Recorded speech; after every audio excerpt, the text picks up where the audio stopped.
doctor, doctor. I'm screaming doctor, doctor.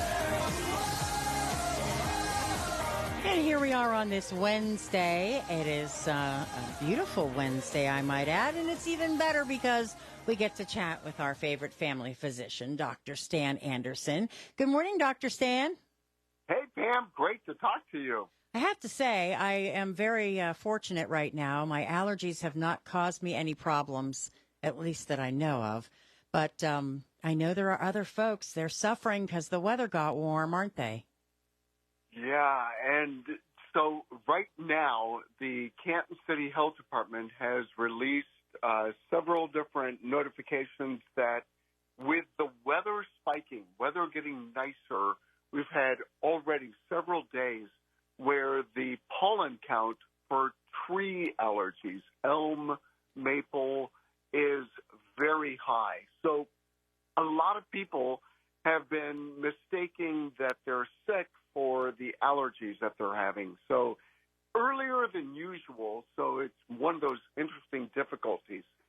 The way to differentiate between having an allergy and having a cold is allergies, you get the runny nose, sneeze, not as much cough.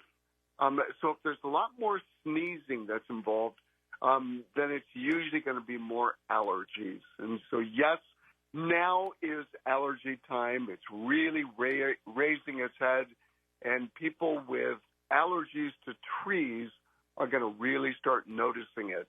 And as we are in this last week of winter, as it continues to warm up, we're probably going to see a lot more people with that. Yeah. What is usually the spring allergy, the biggest spring allergy that comes up? So spring is usually trees. Elm and maple are the ones right now. And then grass usually kicks in about another month or two. But right now it's trees. Okay. Yeah, grass is a rough one. That's a rough one for a lot of people. I know that for sure. I love the smell of fresh cut grass, but it doesn't love me. Yeah, and so there's a lot of things that we can do. So in order to try to help it, we oftentimes recommend taking an over-the-counter medicine. The non-sedating ones are the preferred. So don't take chlortrimeton or Benadryl. They actually don't work as well. The critical thing is to take something that is more like a one-a-day, like Claritin or also known as loratadine, Zyrtec, also known as cetirizine, or Allegra, also known as fexofenadine. So the generics generally work just as well as the brand. And then nose sprays. So this would be like the Flonase, also known as fluticasone. Technically, the nose sprays, when applied correctly, are more helpful than using one of the pills. It just a lot of people don't like using a nose spray. Just the whole idea of putting something up your nose is kind of disgusting for many people. But the Flonase actually works better. So what we do recommend is start with a Flonase and then add a antihistamine.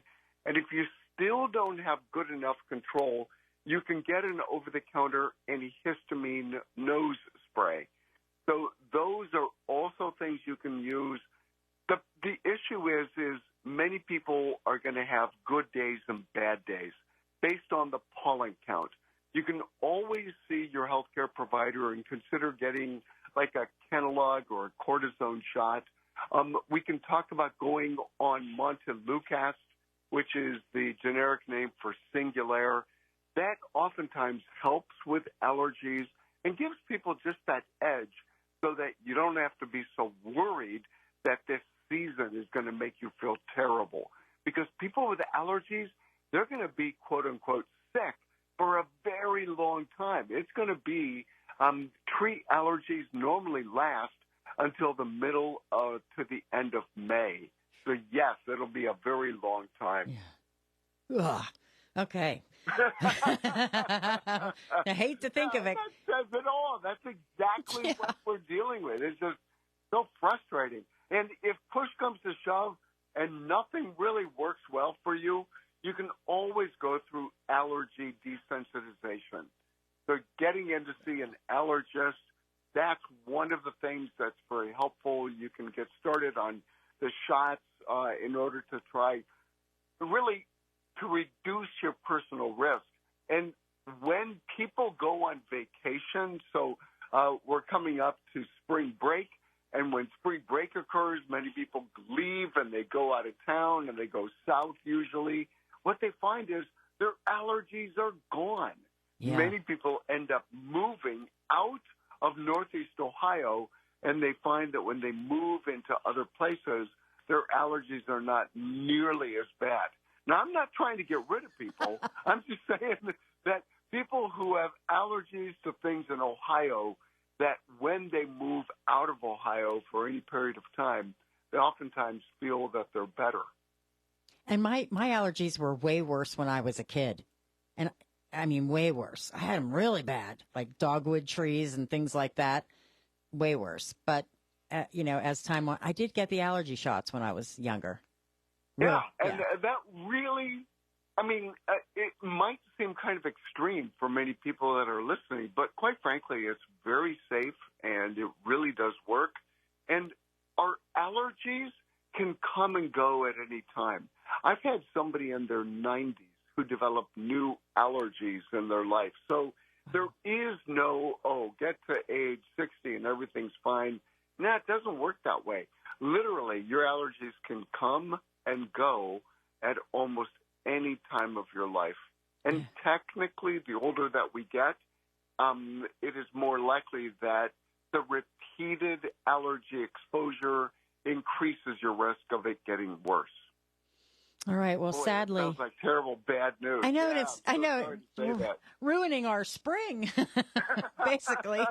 Take the medicine; you'll feel better. Spring will be great, and enjoy this last week of winter. Yeah, get outside and enjoy it. So for sure.